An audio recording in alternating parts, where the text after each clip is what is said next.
Right breaking news చూస్తున్నాము. Karnataka CLP నేతగా DK Shivakumar ని ఎన్నుకున్నట్టుగా మనకు బ్రేకింగ్ న్యూస్ వస్తుంది. చాలా సేపటి నుంచి సీఎల్పీ సమావేశం జరుగుతోంది. సీఎల్పీ నేతగా డీకే శివకుమార్ ని ఎన్నుకున్నారు. డీకే శివకుమార్ కు మద్దతుగా సీఎల్పీ తీర్మానం చేసింది. జూన్ 3వ తేదీన డీకే శివకుమార్ ముఖ్యమంత్రిగా ప్రమాణ స్వీకారం చేయబోతున్నట్టుగా సమాచారం. కర్ణాటక సీఎల్పీ సమావేశం కొద్దిసేపటి క్రితమే ముగిసింది. సీఎల్పీ నేతగా డీకే శివకుమార్ ను ఏకగ్రీవంగా ఎన్నుకున్నారు. డీకే శివకుమార్ పేరును డీకే శివకుమార్ పేరును ప్రతిపాదించిన సిద్ధరామయ్య ఆ తర్వాత ఆ పేరును పరమేశ్వర బలపరిచారు. జూన్ 3న కర్ణాటక సీఎంగా డీకే శివకుమార్ ప్రమాణ స్వీకారం చేయబోతున్నారు. కర్ణాటక నుంచి లైవ్ దృశ్యాలు చూస్తున్నాము. సీఎల్పీ నేతగా డీకే శివకుమార్ ను ఎన్నుకున్నారు. కర్ణాటకలో ముఖ్యమంత్రి మారబోతున్నారు అన్నదానికి సంబంధించిన అప్డేట్ ఇది. డీకే శివకుమార్ కు మద్దతిస్తూ తీర్మానం చేశారు. సీఎల్పీ నేతగా డీకే శివకుమార్ ను ఎన్నుకున్నారు. ఆ తీర్మానం కాపీని మరి కాసేపట్లో గవర్నర్ కు పంపబోతున్నారు. గవర్నర్ ను కలవబోతున్నారు. శివకుమార్ ప్రభుత్వాన్ని ఏర్పాటు చేయవలసిందిగా ఆహ్వానించాల్సిందిగా విజ్ఞప్తి పత్రం ఇస్తారు. ఆ తర్వాత జూన్ 3వ తేదీన డీకే శివకుమార్ ప్రమాణ స్వీకారం చేయబోతున్నట్టుగా సమాచారం. డీకే శివకుమార్ కు మద్దతుగా సీఎల్పీ తీర్మానం చేసింది. డీకే శివకుమార్ పేరును సిద్ధరామయ్య ప్రతిపాదించారు. ఆ పేరును పరమేశ్వర బలపరిచారు.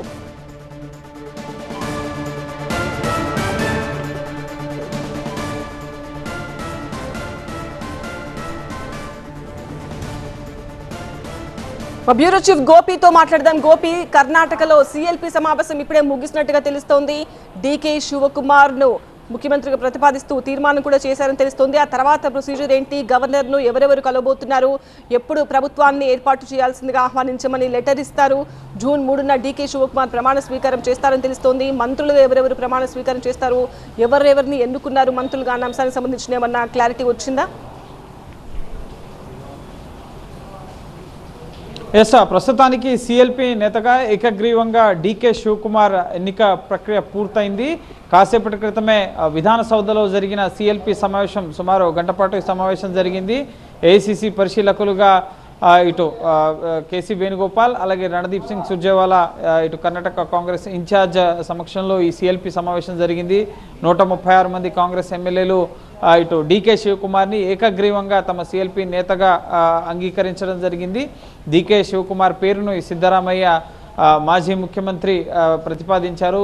తదుపరి సీఎల్పీ నేతగా దాన్ని జి పరమేశ్వర బలపరచడం జరిగింది. మిగతా ఎమ్మెల్యేలంతా కూడా డీకే శివకుమార్ నాయకత్వంలో పనిచేసేందుకు సంసిద్ధత వ్యక్తం చేస్తూ తమ నేతగా సీఎల్పీ నేతగా డీకే శివకుమార్ని ఏకగ్రీవంగా తీర్మానాన్ని ఆమోదించడం జరిగింది. సో నెక్స్ట్ ఇక గవర్నర్కి ముఖ్యంగా తమ సీఎల్పీ నేతగా డీకే శివకుమార్ని ఎన్నుకున్నట్లుగా గవర్నర్ని కలిసి లేఖ ఇవ్వడం జరుగుతుంది. తదుపరి జూన్ 3వ తేదీన డీకే శివకుమార్ కర్ణాటక ముఖ్యమంత్రిగా ప్రమాణ స్వీకారం చేస్తారు. అయితే ఇంకా ఉప ముఖ్యమంత్రులు ఎవరు, మంత్రివర్గ కూర్పుకు సంబంధించి చర్చలు జరగబోతున్నాయి. డీకే శివకుమార్ ఈ సాయంత్రం మళ్ళీ ఢిల్లీ వచ్చే అవకాశం ఉంది. కేబినెట్ కూర్పుకు సంబంధించి నెక్స్ట్ రాజ్యసభ ఎలక్షన్స్ ఉన్నాయి, అలాగే నెక్స్ట్ ఎమ్మెల్సీ ఎలక్షన్స్ ఉన్నాయి. సో ప్రధానంగా మొదట కేబినెట్ కూర్పుకు సంబంధించిన అంశాలపైన అధిష్టానంతో చర్చించేందుకు ఈ రాత్రికి మళ్ళీ ఢిల్లీ వచ్చే అవకాశం ఉంది. సీఎల్పీ సమావేశం కోసమే ఆయన నిన్న ఢిల్లీ నుంచి బెంగళూరు వెళ్ళారు. సో ఇప్పుడు అక్కడ సీఎల్పీ నేతగా ఆయన ఎన్నిక ప్రక్రియ పూర్తయింది కాబట్టి అలాగే ఈరోజు ఉదయం గవర్నర్ని కూడా కలిసి ముఖ్యంగా ప్రమాణ స్వీకార తేదీలకు సంబంధించి 1వ తేదీ లేదా 5వ తేదీ ప్రమాణ స్వీకారం కోసం మీరు ఇక్కడే బెంగళూరులోనే ఉండాలి అని చెప్పి ఆయన విజ్ఞప్తి చేశారు. ఆయన ధర్మశాల వెళ్తున్నట్లుగా సమాచారం. సో ఆయన 3వ తేదీ సమయం ఇవ్వడంతో 3వ తేదీన ఆయన ముఖ్యమంత్రిగా ప్రమాణ స్వీకారం చేస్తున్నారు. ఈలోపు ఢిల్లీ వచ్చి మంత్రివర్గంలో ఎవరెవరు ఉండాలి, ఉప ముఖ్యమంత్రులుగా సామాజిక సమీకరణాల ఆధారంగా, ప్రాంతాల సమతుల్యం ఆధారంగా, అలాగే సీనియారిటీ, అంతేకాకుండా అన్ని కోణాల్లోనూ ముఖ్యంగా సిద్ధరామయ్య వర్గం, డీకే శివకుమార్ వర్గం, అలాగే కులాల వారీగా కూడా అన్ని అంశాలని ప్రాతిపదికన తీసుకుని మంత్రివర్గం పైన ఒక నిర్ణయాన్ని అధిష్టానం తీసుకోవడం జరుగుతుంది. గతంలో సిద్ధరామయ్య క్యాబినెట్లో ఉన్న వారిని మళ్ళీ ఇప్పుడు కూడా కొంతమందిని పనిచేసిన వారిని వారికి గుర్తింపు అందిస్తూ వారిని కొనసాగించే అవకాశం ఉంది. 10 నుంచి 12 మంది. సో కేవలం 3వ తేదీ డీకే శివకుమార్తో పాటుగా కేవలం 10 నుంచి 12 మంది ప్రమాణ స్వీకారం చేసే అవకాశం ఉంది. తదుపరి రాజ్యసభ ఎలక్షన్స్ ఉంటాయి జూన్ 18 వరకు. సో ఆ రాజ్యసభ ఎలక్షన్స్ తర్వాత 3 స్థానాలకు సంబంధించి కాంగ్రెస్ అభ్యర్థుల్ని ముఖ్యంగా ప్రకటించాల్సి ఉంటుంది. ఇందులో మల్లికార్జున ఖర్గే అలాగే సిద్ధరామయ్య ఒకవేళ రాజ్యసభకు వస్తే ఆయనకి ఒక సీట్ కేటాయించడం జరుగుతుంది. ఏపీ నుంచి షర్మిల పేరు కూడా వినిపిస్తుంది. అలాగే కేజే జార్జ్ పేరు వినిపిస్తుంది. సో రాజ్యసభ ఎన్నికల తర్వాత పూర్తిస్థాయి క్యాబినెట్ 36 మంది వరకు కూడా కర్ణాటక క్యాబినెట్లో మంత్రులు ఉండవచ్చు. సో ముఖ్యంగా పూర్తిస్థాయి క్యాబినెట్ అనేది రాజ్యసభ ఎన్నికల తర్వాత రూపుదిద్దుకోవడం జరుగుతుంది. ఈలోపు డీకేతో పాటు ప్రమాణ స్వీకారం చేయడానికి ఒక 10 నుంచి 12 మందిని ఎంపిక చేయడం జరుగుతుంది. సో ప్రస్తుతం ఆయన సిఎల్పి నేతగా ఏకగ్రీవంగా ఎన్నికయ్యారు కాబట్టి ఇక రాజ్భవన్కి ముఖ్యంగా సమాచారం అందించడం జరుగుతుంది. తదుపరి ఆయన ఢిల్లీ వచ్చి కేబినెట్ కూర్పు పైన దృష్టి సారించబోతున్నారు. రైట్ గోపీకృష్ణ. సింగరేణిపై వివాదాస్పద వ్యాఖ్యల కేసులో బీఆర్ఎస్ ఎమ్మెల్యే బాల్క సుమన్ ని ప్రశ్నిస్తున్నారు పోలీసులు. నాంపల్లి పిఎస్లో 3 గంటలుగా సుమన్ విచారణ కొనసాగుతోంది. అయితే ఉద్దేశపూర్వకంగానే సుమన్ వ్యాఖ్యలు చేశారా, ఇందులో ఏదైనా కుట్ర ఉందా అన్న కోణంలో పోలీసులు ప్రశ్నిస్తున్నారు. విచారణ తర్వాత బాల్క సుమన్ ని నాంపల్లి కోర్టులో హాజరుపరుస్తారు పోలీసులు. బాల్క సుమన్ పై 326 of G, 351(3), 351 of 1B, 61 of 2A కింద కేసులు నమోదు చేశారు. అలాగే సెక్షన్ 4 PDPP యాక్ట్ కింద కూడా కేసు నమోదైంది. ప్రస్తుతం స్టేషన్లోకి ఎవరిని అనుమతించట్లేదు పోలీసులు. తెలంగాణ భవన్ దగ్గర బాల్క సుమన్ ని అదుపులోకి తీసుకున్న టైంలో తీవ్ర ఉద్రిక్త వాతావరణం నెలకొంది. బీఆర్ఎస్ కార్యకర్తల ఆందోళనల మధ్య బాల్క సుమన్ ని పిఎస్కి తీసుకెళ్లారు పోలీసులు. విచారణ ఆధారంగా అరెస్ట్ చేయాలో లేదో అనే నిర్ణయం తీసుకుంటామని చెప్పారు అబిడ్స్ ఏసీపీ ప్రవీణ్. ప్రతినిధి జ్యోతి మరింత సమాచారంతో సిద్ధంగా ఉన్నారు.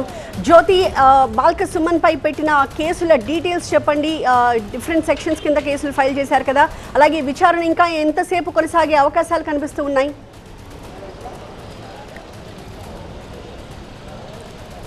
రైట్ దీప్తి, ప్రస్తుతానికి గడిచిన 4 గంటలుగా కూడా బాల్కా సుమన్ను నాంపల్లి పోలీసులు విచారిస్తున్నారు. ప్రస్తుతం మనం నాంపల్లి పోలీస్ స్టేషన్ దగ్గర ఉన్నాము. ఖైరతాబాద్ జోన్ డీసీపీ శిల్పవల్లి ఆధ్వర్యంలో ప్రస్తుతం బాల్కా సుమన్ను గడిచిన 4 గంటల నుంచి కూడా విచారించి అతనికి సంబంధించినటువంటి ఆ స్టేట్మెంట్ని కూడా రికార్డ్ చేస్తూ ఉన్నారు.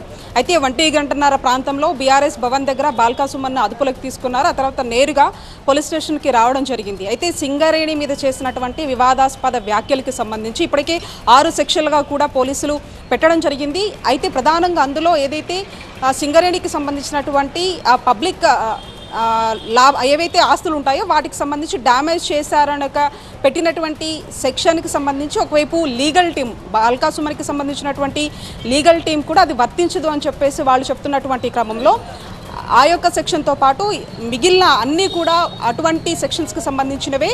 అంతేకాకుండా అలా చూసుకుంటే దాదాపు 10 సంవత్సరాల వరకు కూడా జైలు శిక్ష పడేటటువంటి అవకాశం ఉంటుంది.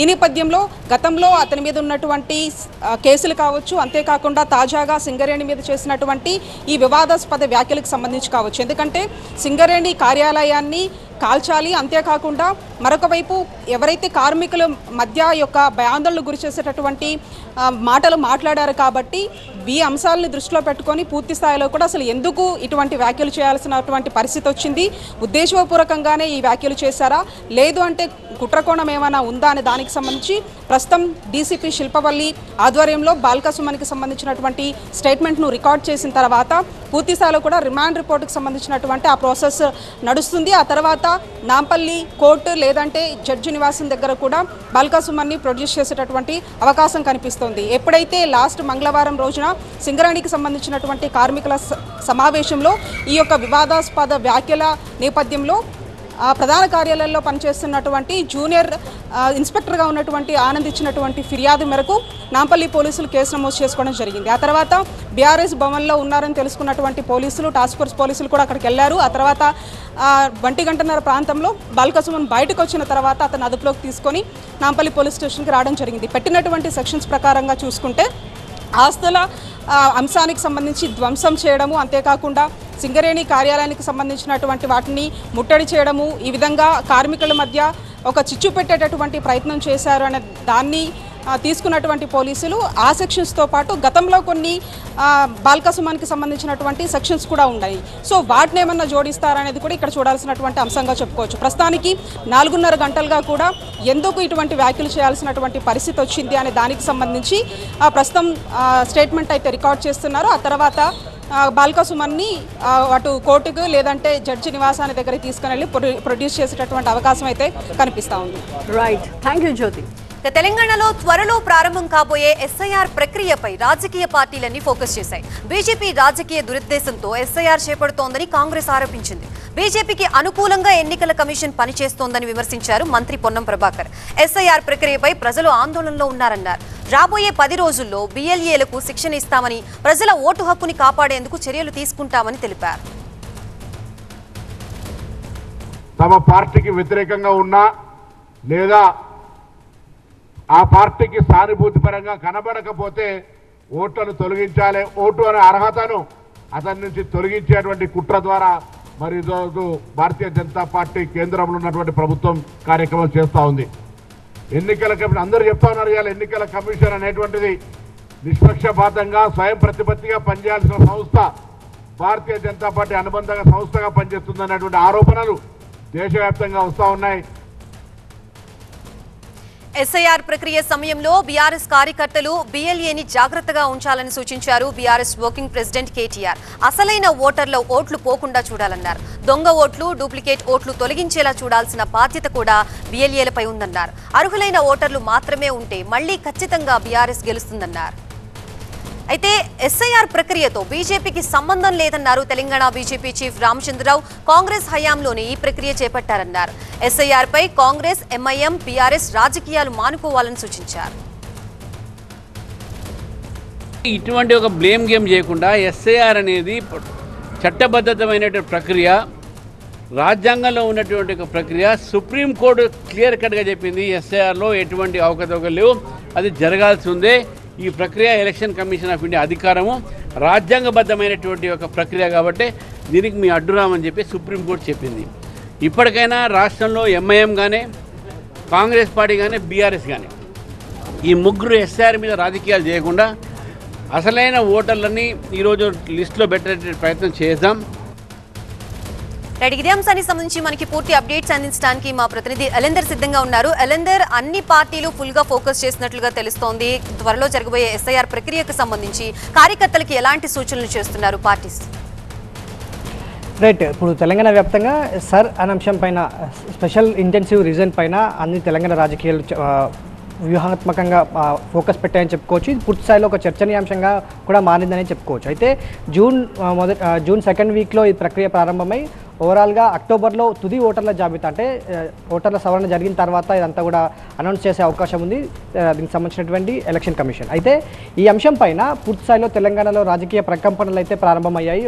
ఇదంతా కూడా రాజకీయ దురుద్దేశంతోనే ఎలక్షన్ కమిషన్ని అడ్డుగా పెట్టుకొని బీజేపీ ఇప్పుడు తమకు అనుకూలంగా లేని ఓటర్ల జాబితాను, బల్క్ ఓటర్లందరినీ కూడా తొలగించే ప్రయత్నం చేస్తుందనేది ఇప్పుడు కాంగ్రెస్ కావచ్చు, బీజేపీ కావచ్చు, కాంగ్రెస్ కావచ్చు, బీఆర్ఎస్ కావచ్చు చెప్తున్నటువంటి వాదన. దీనికి సంబంధించి కాంగ్రెస్ కావచ్చు, బీఆర్ఎస్ ఇప్పటికే బూత్ లెవెల్ ఏజెంట్లు అయితే పార్టీల వారిగా ఎప్పటికప్పుడు బూత్ లెవెల్ ఏజెంట్స్ ఉంటారు కాబట్టి వాళ్ళని ట్రైన్ చేసేందుకు ఇటు కాంగ్రెస్ అండ్ బీఆర్ఎస్ కూడా వర్క్ చేసేందుకు వాళ్ళపైన ఫోకస్ పెట్టి ఒక ట్రైనింగ్ కార్యక్రమాలు అయితే ఆల్రెడీ బీఆర్ఎస్ చేస్తోంది, ఇటు కాంగ్రెస్ కూడా చేసే ప్రయత్నాల్లో ఉంది. అయితే దీనికి సంబంధించి ఏదైతే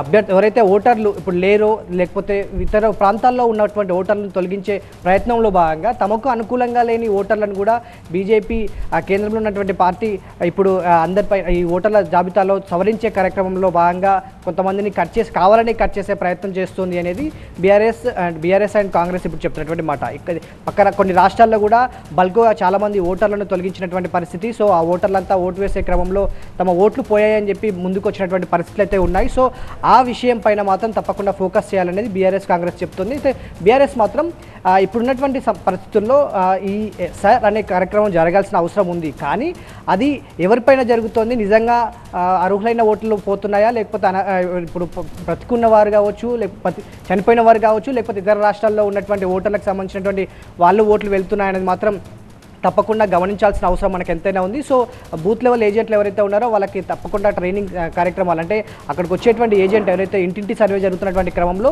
BLL ప్రత్యేకంగా అక్కడ ఉండి ఎవరు ఓట్లు ఉన్నాయి, ఎవరు ఓట్లు తీసేస్తున్నాం అనే అంశాలకు సంబంధించి క్లియర్ కట్గా వాళ్ళు చేసే పనిని మీరు పరిశీలించాల్సిన అవసరం ఉందనేది బీఆర్ఎస్ చెప్తుంది. కాంగ్రెస్ కూడా దీనికి సంబంధించి ఒక ప్రత్యేక కార్యక్రమాన్ని, ట్రైనింగ్ సెషన్ని తీసుకుంటామనేది కాంగ్రెస్ చెప్తుంది. అయితే ఈ రెండు పార్టీలు చేస్తున్నటువంటి ఈ కీలకమైనటువంటి విమర్శలకు సంబంధించి బీజేపీ మాత్రం చాలా స్పష్టంగా స్పష్టంగా చెప్తుంది. ఇది రాజ్యాంగబద్ధమైనటువంటి కార్యక్రమం. దీనికి సంబంధించి కేంద్రంలో ఉన్నటువంటి బీజేపీ పార్టీకి కేంద్ర ప్రభుత్వానికి కావని ఎలాంటి సంబంధం లేదు. ఇది కేవలం ఎలక్షన్ కమిషన్ స్వతహాగా చేసుకున్నటువంటి కార్యక్రమం. దానికి కేంద్ర ప్రభుత్వానికి బీజేపీకి ఎలాంటి సంబంధం లేదు. కావాలనే మా పైన విమర్శలు చేస్తున్నారు అనేది బీజేపీ ముందు నుంచి చెప్తుంది. దీనిపైన కూడా చర్చనీయాంశాలు ఎప్పటికీ కార్యక్రమాలు, ఈ అంశం ఎప్పుడు చర్చలో ఉంటుంది కాబట్టి ఎప్పటికప్పుడు బీజేపీకి సంబంధించినటువంటి నాయకులు కావచ్చు, మంత్రులు కావచ్చు, దీనికి సంబంధించినటువంటి అధినాయకత్వం కూడా ఎప్పటికప్పుడు చెప్తుంది. సో ఇది పూర్తి స్థాయిలో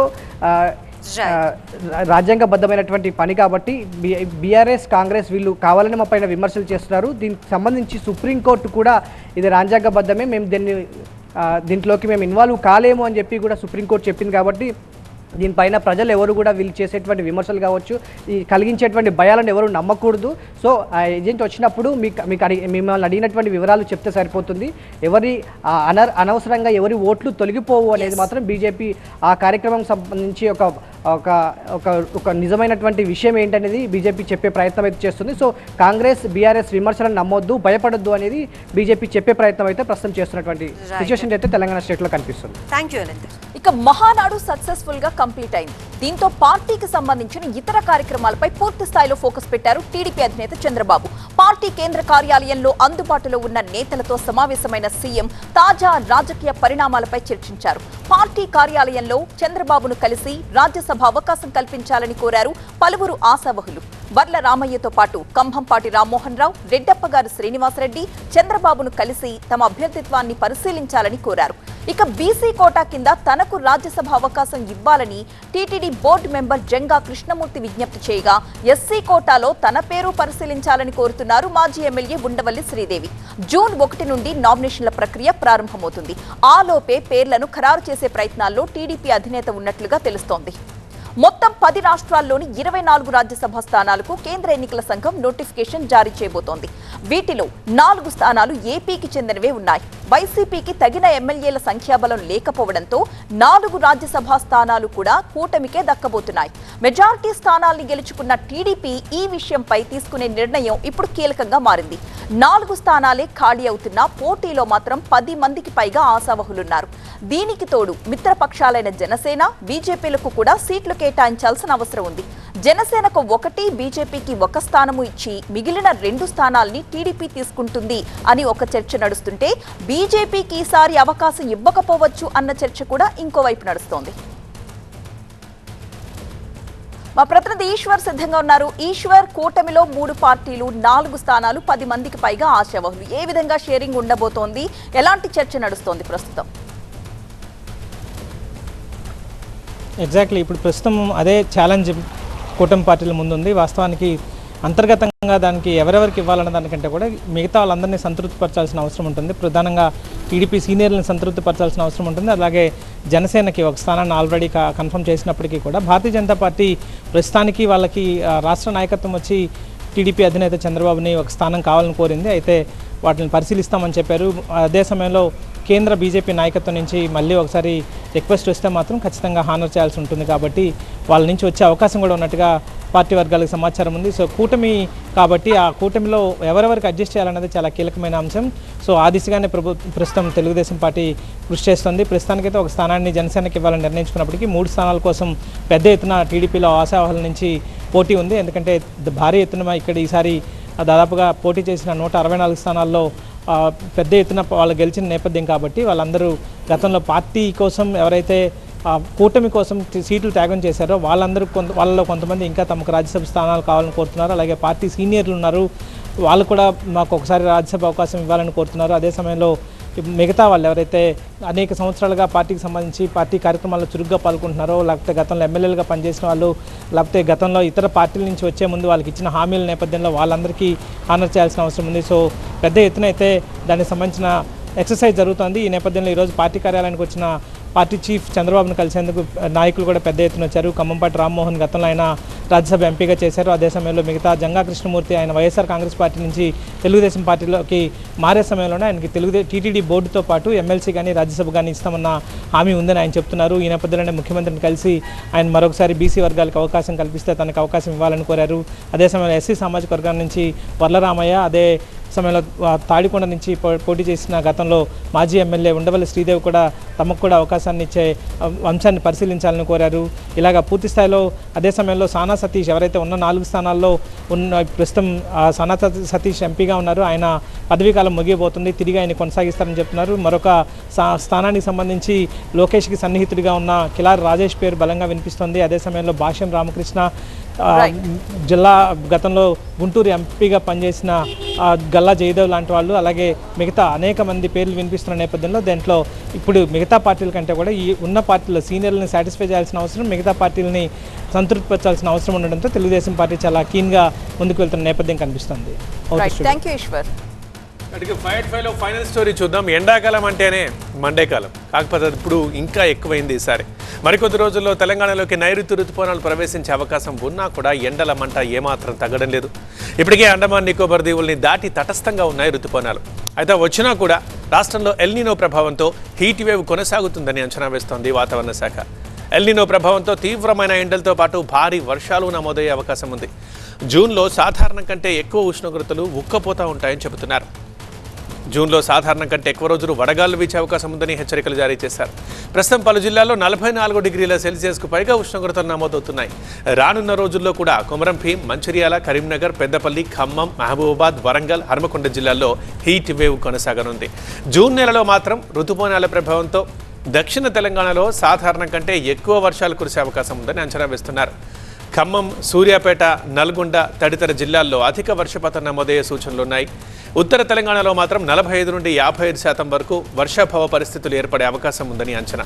ఓవరాల్గా మాన్సూన్ సీజన్లో సాధారణం కంటే తక్కువ వర్షపాతం ఉండొచ్చని చెబుతున్నారు ఐఎండీ అధికారులు. అలాగే రుతుపవనాలు వచ్చాయి కాబట్టి ఎండలు తగ్గిపోతాయి అని అనుకోవద్దని, ఎల్నినో ప్రభావంతో జూన్లో కూడా వేడి, ఉక్కపోత తీవ్రంగా ఉండే అవకాశం ఉందని హెచ్చరిస్తోంది. మా కరెస్పాండెంట్ శ్రవణ్ ఉన్నారు లైవ్లో. శ్రవణ్, వాతావరణ శాఖ ఏం చెప్తోంది? చల్లని కబురేం లేదా మనకు?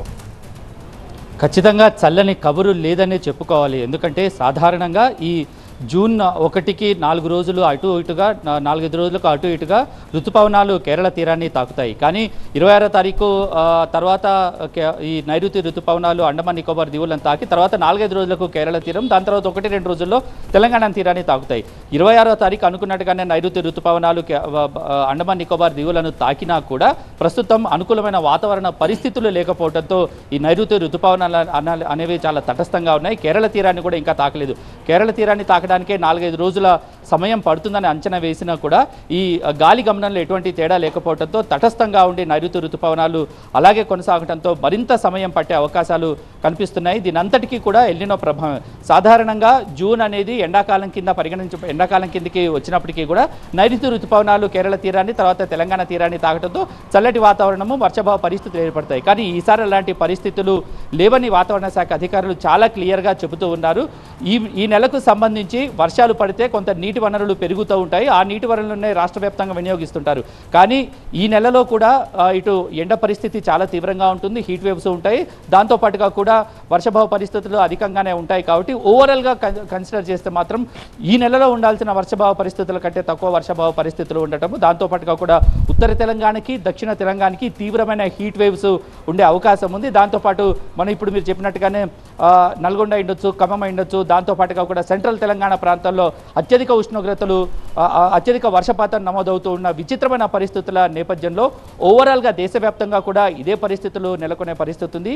ఈ సీజన్కి, ఈ మాన్సూన్ సీజన్కి వర్షభావ పరిస్థితులు చాలా తక్కువగా ఉండే అవకాశం ఉందనేది వాతావరణ శాఖ అధికారులు చెప్తున్నారు. ఎందుకంటే 26వ తారీఖు నైరుతి ఋతుపవనాలు అండమాన్ నికోబార్ దీవులను తాకినా కూడా ఇటు కేరళ తీరము, తెలంగాణ, దాని తర్వాత కూడా ఆగ్నేయం నైరుతి భాగం లేదా ఆగ్నేయ భాగం, 2 భాగాల్లో మేఘాలు తటస్థంగా ఉండటంతో మరింత సమయం పట్టే అవకాశం ఉంది. ఓవరాల్గా జూన్ నెల మాత్రం విపరీతమైన ఎండలు ఉంటాయి, అలాగే వర్షాలు కూడా అదే స్థాయిలో ఉంటాయని వాతావరణ శాఖ అధికారులు చెప్తున్నారు. రైట్ శ్రవణ్, ఇది వాటి 5 at 5.